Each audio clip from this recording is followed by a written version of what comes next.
अस्सलाम वालेकुम। Computer organisation assembly language की lab 7।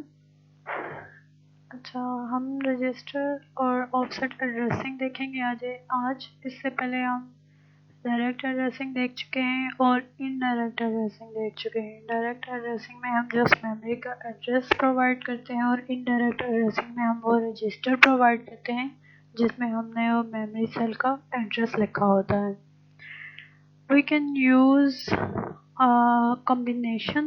kind of a combination of both these direct and indirect addressing to form a memory address.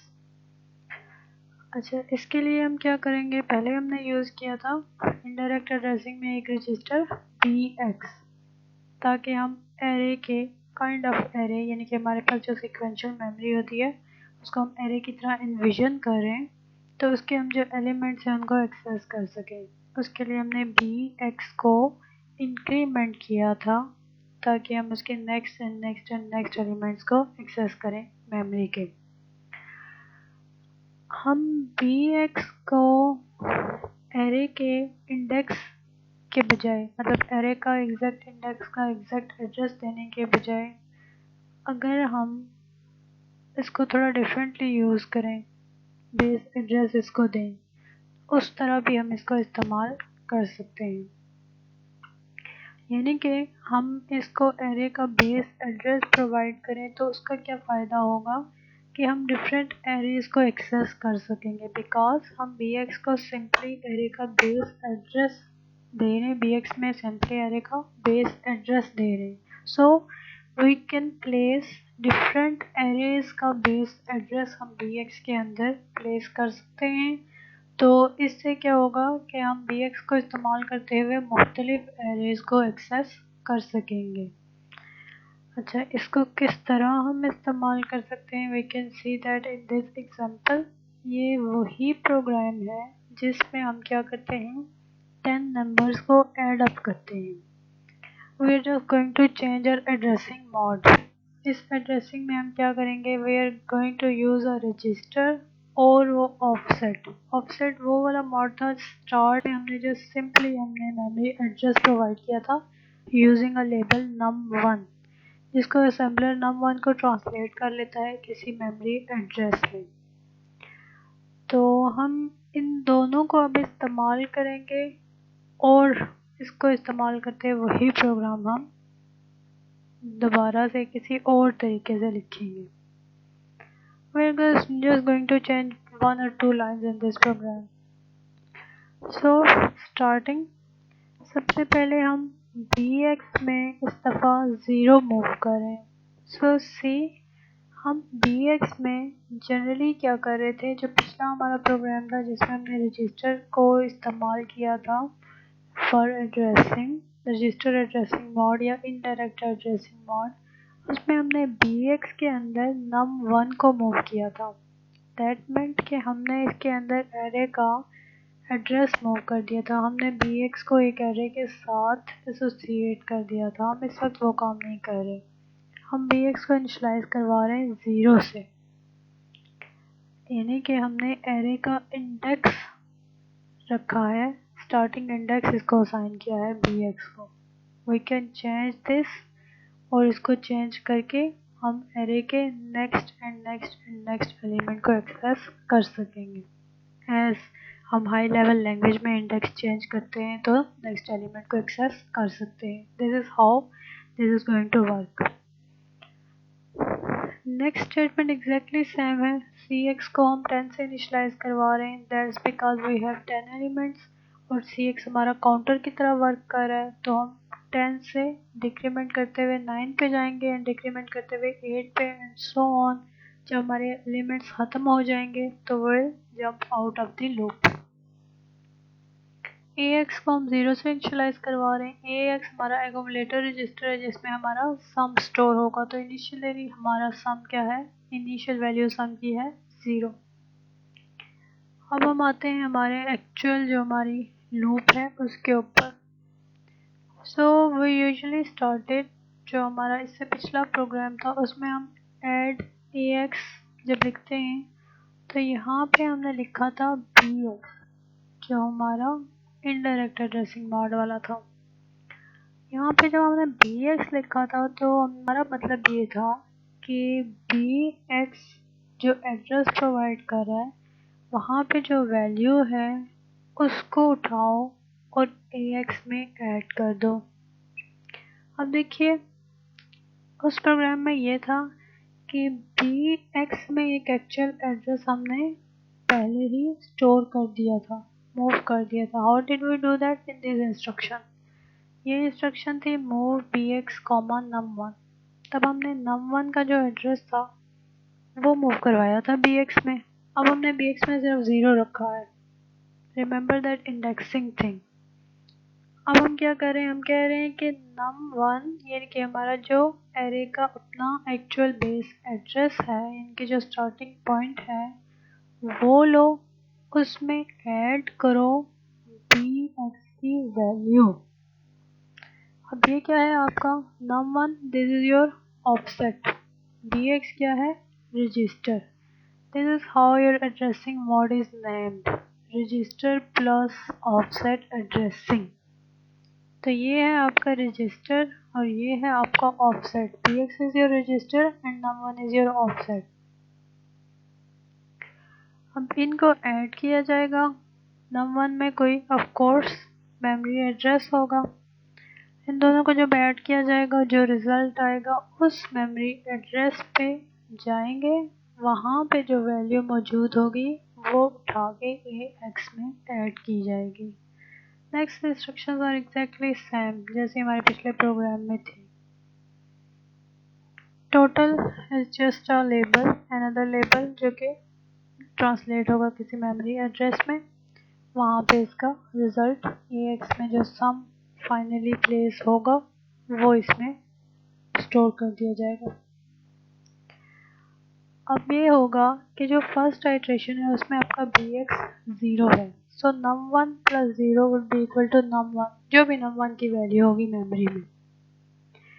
जो next iteration होगी इस loop की, see this instruction add bx, 2, this says add 2 to the bx register। This means कि पहली iteration में bx की value 0 थी, next iteration में bx की वैल्यू 2 है। सो num1 तो एक कांस्टेंट वैल्यू है पर bx की वैल्यू चेंज हो रही है। सो नेक्स्ट आइट्रेशन में ये जो रिजल्टेंट वैल्यू है एडिशन के बाद, it's something new, something different. तो ये एक नया एड्रेस जनरेट हुआ है नेक्स्ट आइट्रेशन में। उससे नेक्स्ट आइट्रेशन में अगर आप देखें तो bx would be another value, क्योंकि bx भी चेंज हो रहा है। तो ये जो एड्रेस है हर आइट्रेशन में एक न्यू एड्रेस कंप्यूट होगा और उस न्यू एड्रेस से वैल्यू लोड की जाएगी जो कि ax में ऐड करके ax में ही स्टोर की जाएगी। This is how register offset addressing works. यही चीज़ें यहाँ पे आपको एक्सप्लेन की गई है कि लाइन 3 में we are initializing bx to 0 instead of array base because we are going to use that array base in the add instruction. Line 7, the format of memory access has changed। ठीक है, यही बात हम कह रहे हैं कि मेमोरी एड्रेसिंग या मेमोरी एक्सेस अब हम किस तरह कर रहे हैं, रजिस्टर प्लस ऑफसेट एड्रेसिंग हम इस्तेमाल करें। The array base is added to bx containing array index at the time of memory access। bx पे वो इंडेक्स है जिस एलिमेंट को हम एक्सेस करना चाह रहे हैं। लाइन 8 में क्या है, as the arrays of words bx jumps in steps of 2। ये बात हम बहुत दफ़ा कर चुके हैं, it is just repetition so that you don't forget about it. bx में क्या हो रहा है, we are adding 2 for each jump because हमारा जो अगला एलिमेंट हमने उठाना है दैट इज़ 2 बाइट्स अवे, यानी कि 1 वर्ड अवे। तो in assembly language we always calculate in bytes and therefore we need to take care of the size of one array element। तो ये देखिए हमारे जो एड्रेसिंग है हम बाइट की बात करते हैं, यहाँ पे हम जब बात करते हैं तो हम कहते हैं कि बाइट एड्रेसिंग हो रही है, but we have declared our elements to be of size word. ठीक है, we said declare a word sized this element and then this element and then this element, so they'll be of 2 bytes. तो यहाँ पे जब मैं jump करूँगी to next element, I'll be incrementing bx to 2. ठीक है, that's why I'm using 2 here. ये चीज़ यहाँ पे एक्सप्लेन की गई है इस जगह पे. So we'll just move on and हम जाके इसको डिबगर में देखेंगे, AFD में देखेंगे कि ये किस तरह वर्क कर रहा है. I'll go to DOS and show you how it does work.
Okay, I have it assembled. This example is ex7.asm, and by now you should know how to assemble an assembly program and produce an output and listing file. We do not need to go to this listing file. तो मैं आपको इसको debugger में execute करके दिखाती हूँ directly. This is our program which we just saw in editing form.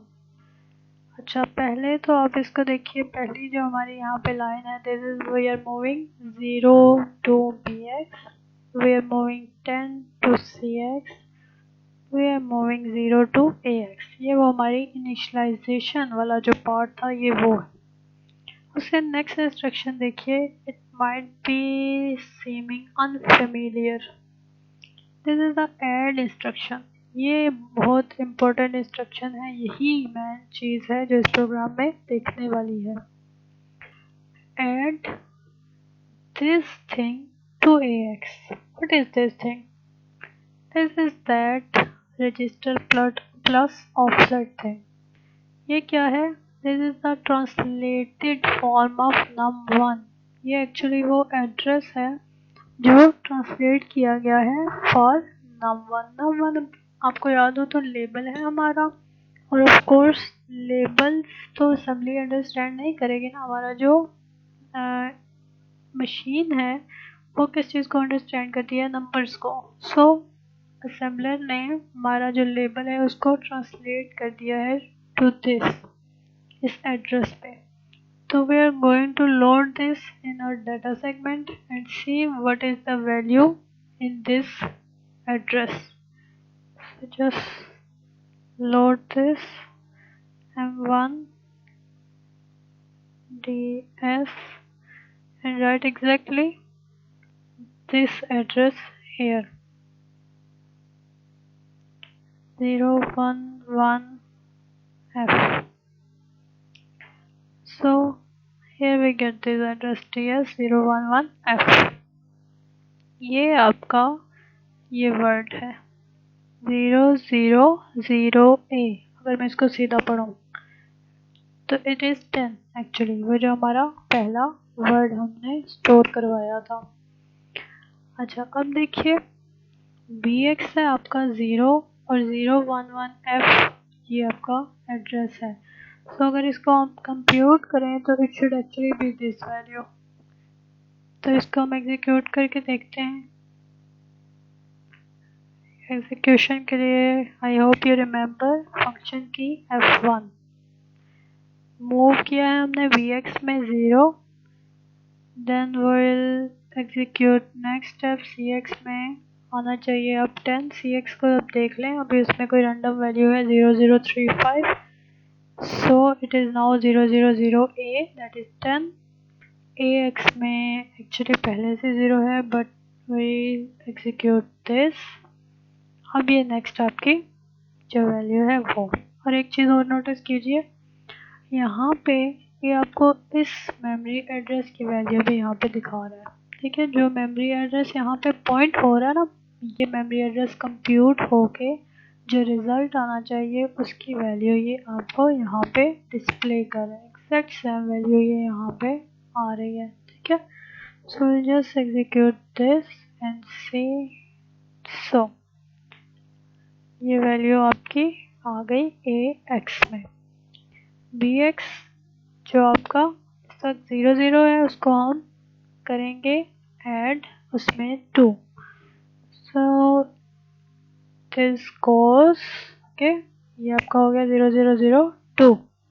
अब बाकी आपको स्टेटमेंट्स पता है, ये हमने लास्ट प्रोग्राम में एग्जीक्यूट की थी। We are going to just decrement C X and jump not equal to 0 जो है उसके अकॉर्डिंग चलती रहेगी। ये 0109 इंस्ट्रक्शन पे जंप करती रहेगी। ये वाली वो इंस्ट्रक्शन है जो ऐड वाली इंस्ट्रक्शन है। अभी हम इसको जंप करवाते हैं अनटिल आपका जो 0 फ्लैग है 0 रहेगा। ठीक है, नॉट सेट रहेगा। जैसे ही ये फ्लैग आपका 1 होगा, और वो कब होगा, जब आपका सी एक्स लास्ट इंस्ट्रक्शन में 0 हो जाएगा। जैसे ही ये फ्लैग 1 होगा, ये इंस्ट्रक्शन एग्जीक्यूट नहीं हो गई और आगे आ जाएंगे हम, मतलब इंस्ट्रक्शन तो एग्जीक्यूट हो गया, ऑफ कोर्स जंप नहीं होगा और हम सीक्वेंशली अगले इंस्ट्रक्शन पे आ जाएंगे। So just execute it and we go back. ठीक है, ऐड इंस्ट्रक्शन पे आ गए। अब देखिए ये कंप्यूटेशन हो गए आपकी, of course we go to the next word and ये आपको यहाँ पे बता रहा है कि जब आप इसको कंप्यूट करेंगे आपका ये जो वैल्यू है ये होनी चाहिए 0014। So will just execute this और आपका जो रिजल्ट है वो क्या होना चाहिए 0014। These are hex values, remember these are hex values.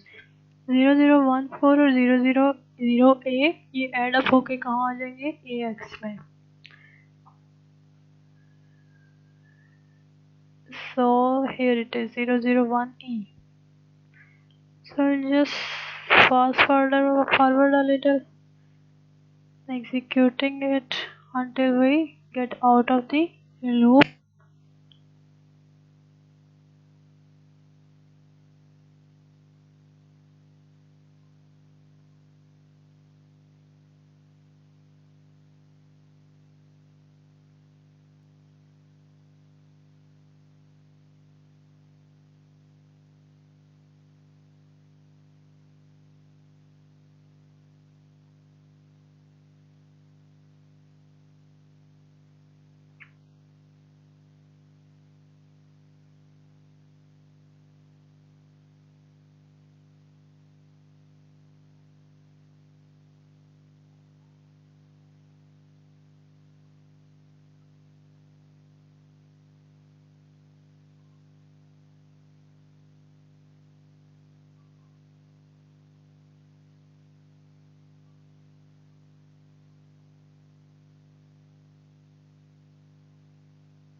Okay, अब आपने देखा कि लास्ट जो इंस्ट्रक्शन थे सब 0001 फ्रॉम सी एक्स, इसने सी एक्स की वैल्यू को 0 कर दिया है एंड सी फ्लैग जो है दिस इज सेट नाउ। अब जब हम ये इंस्ट्रक्शन एग्जीक्यूट करेंगे तो we are not going back into the loop, do that add instruction, but we are going to move sequentially to the next instruction.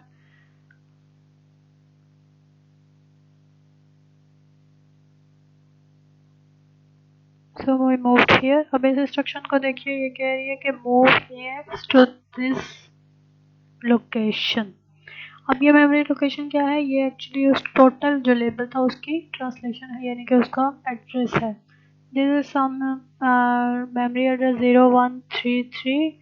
So we can maybe find or we will see कि ये जो address है ये यहाँ पे किधर है जब ये वैल्यू यहाँ पे लिखी जाएगी. It should be written like 2C01. ठीक है, यहाँ पे ये जो इसकी मोस्ट सिग्निफिकेंट बाइट है वो इस तरफ फ्लिप होकर लिखी जाएगी राइट साइड पे, यानी कि मोस्ट हाई मेमोरी एड्रेस पे, और जो इसकी लीस्ट सिग्निफिकेंट बाइट है यानी कि 2C वो इस तरफ लो मेमोरी एड्रेस पे लिखी जाएगी. तो इसको एग्जीक्यूट करें एंड हियर ये जो मेमोरी एड्रेस है ये हमारा एड्रेस है 0133. ये लिखी गई है हमारा एड्रेस. बाकी ये जो इंस्ट्रक्शंस है ये वही टर्मिनेशन वाले इंस्ट्रक्शंस है. We do not need to execute them, will just quit this.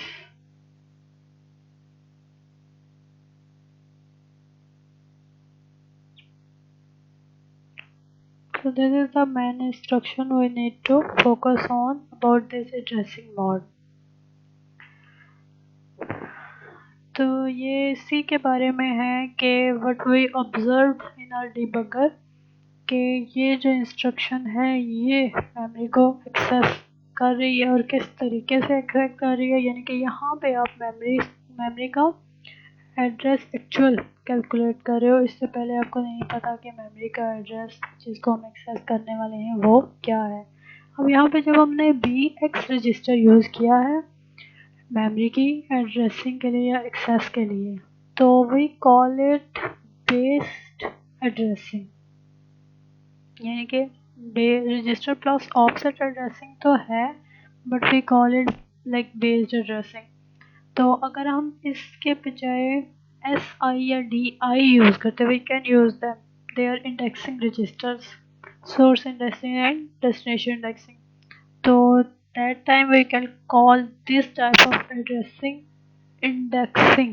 ठीक है, यानी कि जब हम BX या BP यूज़ करते हैं, बेस पॉइंटर है ये register, we call this type of indexing based, we call this type of addressing based addressing.